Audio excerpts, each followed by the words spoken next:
Assalamualaikum warahmatullahi wabarakatuh. Alhamdulillah. Apa kabar anak bapak kelas 6 semuanya? Hari ini kita masuki pelajaran yang ke-7. Ya, pelajaran ke-7 itu temanya tentang menerima qada dan qadar.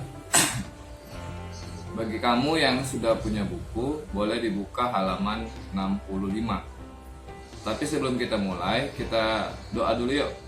Bismillahirrahmanirrahim. Rabbi zidni ilma warzuqni fahma wa amalan sholihan. Amin. Anak bapak, pelajaran kemarin kita sudah belajar tentang pelajaran ke-6, yaitu tentang bacaan Al-Quran, surah Al-Hujurat dan surah Al-Maidah. Di pelajaran ke-7 ini kita memasuki menerima qada dan qadar. Nah, pada kesempatan ini kita akan memahami makna qada itu apa dan qadar. Yang kedua, contoh-contoh qada dan qadar. Yang ketiga, hikmah beriman kepada qada dan qadar.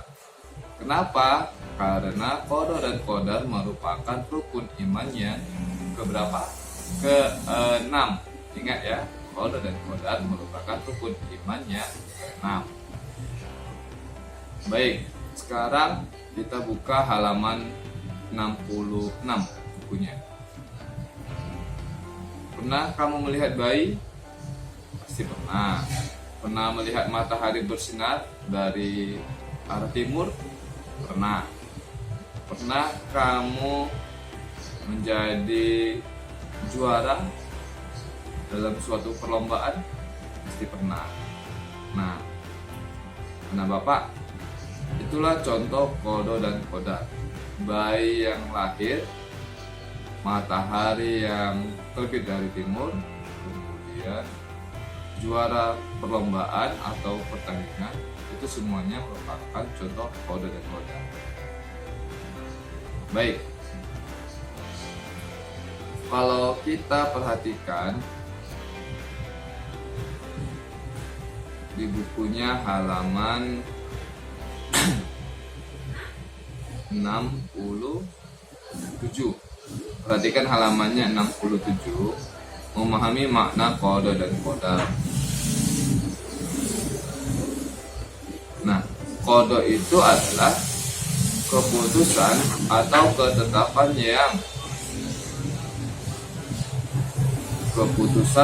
ketetapan terhadap suatu ketentuan yang telah ditetapkan oleh Allah Subhanahu wa Ta'ala bagi makhluknya. Qada dan qadar tidak dapat diubah dan tidak dapat ditunda atau dimundurkan. Perhatikan surah Al-Hadid ayat 22, halaman 67-nya. Potongan ayat surah Al-Hadid ayat 22.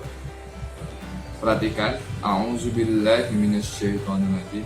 Ma asaba min musibatin fil ardi wala fi anfusikum illa fi kitabim min qabli an nabra'aha. Inna zalika 'ala Allahi yasir.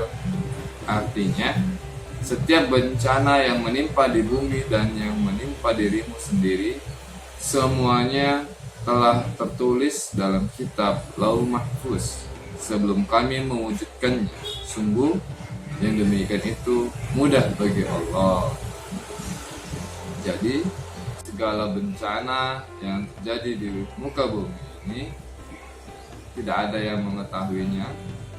Begitu juga hari kiamat, begitu juga dengan kematian manusia itu sendiri. Kita tidak tahu kapan kita akan mati ataupun meninggal. Nah, contoh qada ini yang ketentuan Allah tidak bisa dirubah. Matahari terbit dari timur dan tenggelam di barat. Kemudian kematian pasti datang. Tidak ada yang bisa menunda ataupun memajukan kematian seseorang.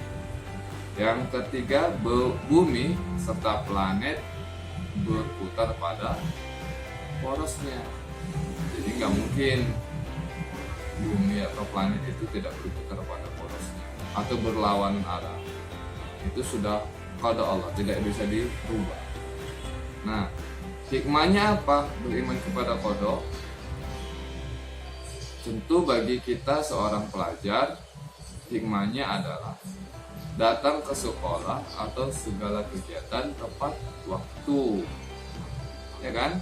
Memanfaatkan waktu untuk belajar dan hal lain yang positif, menerima berapapun uang jajan yang diberikan orang tua. Yang keempat, tidak bersikap sombong di rumah, di sekolah atau di lingkungan masyarakat, karena kita semua kecil hamba Allah. Kemudian berhati-hati saat di jalan raya, tak boleh kebut-kebutan baik dibonceng atau naik sepeda. Yang keenam, bertanggung jawab atas segala tugasnya, tidak bertele-tele atau tidak mengerjakan tugasnya. Santun dan rendah hati dimanapun berada. Nah, itu tadi qada ya, ketentuan Allah dan ketetapan yang tidak bisa dirubah. Sedangkan qadar, nah, qadar ini adalah segala ketentuan Allah yang telah berlaku terhadap semua makhluknya. Namun qadar dapat dirubah dengan usaha manusia atau yang disebut dengan ikhtiar. Jadi qadar ini bisa kita rubah. Ketentuan Allah pada saat kita lahir, Fulan, Udin, contohnya Udin ya, Udin kamu nanti lahirnya miskin. Tetapi karena Udin terus bekerja, terus berusaha, maka dia bisa menjadi orang kaya. Nah, perhatikan surah ayat Ar-Ra'd ayat ke-11. Buka bukunya halaman 70. A'udzu billahi minasyaitonir rajim. Lahu mu'aqibatun min baini yadayhi wa min khalfihi yahfazunahu min amrillah. Innallaha la yughayyiru ma biqaumin hatta yughayyiru ma bi anfusihim. Wa idza arada Allahu biqaumin su'an fala maradda lahu wa ma lahum min dunihi min wal. Artinya, baginya manusia ada malaikat-malaikat yang selalu menjaganya, bergiliran dari depan dan belakangnya. Mereka menjaganya atas perintah Allah. Sesungguhnya Allah tidak akan mengubah keadaan suatu kaum sebelum mereka mengubah keadaan diri mereka sendiri. Dan apabila Allah menghendaki keburukan terhadap suatu kaum, maka tak ada yang dapat menolaknya dan tidak ada pelindung bagi mereka selain Dia, Allah SWT. Jadi Allah sudah ngasih qadar ke kita untuk bisa dirubah. Allah tidak akan merubah suatu kaum sebelum kaum itu merubah dirinya sendiri. Jadi banyak contoh dari qadar ini. Apa itu? Salah satunya menjadi pintar, menjadi juara kelas. Karena apa? Karena belajar dan berdoa. Kalau kita mau juara harus rajin belajar, rajin berdoa. Yang kedua, menjadi anak yang disenangi dalam pergaulan rumah dan suka menyapa kepada siapa saja. Jadi kalau kita mau banyak temannya, maka bergaulah dengan baik. Jangan bergaul atau berteman dengan perbuatan yang buruk. Yang ketiga, pandai baca Al-Quran. Pandai baca Al-Quran harus dilakukan dan harus didahului dengan belajar tajwid, mengenal hurufnya. Bukan lahir langsung pandai baca Quran, tidak, ada proses belajar mengajar. Jadi kenapa Pak, qadar ini, qadar Allah ini bisa dirubah, ya, bisa dirubah sesuai dengan tindakan yang kita lakukan. Hikmahnya apa? Yang pertama, menyadari bahwa semua cita-cita yang harus kita gapai, harus kita capai, mestilah diusahakan. Tidak boleh berpasrah diri. Mau jadi dokter, harus belajar kedokteran. Nah, apa yang kedua? Punya rasa percaya diri. Jadi kalau orang yang mau qadar atau takdirnya berubah, dia harus percaya diri. Yang ketiga, giat dan disiplin dalam belajar dan berusaha.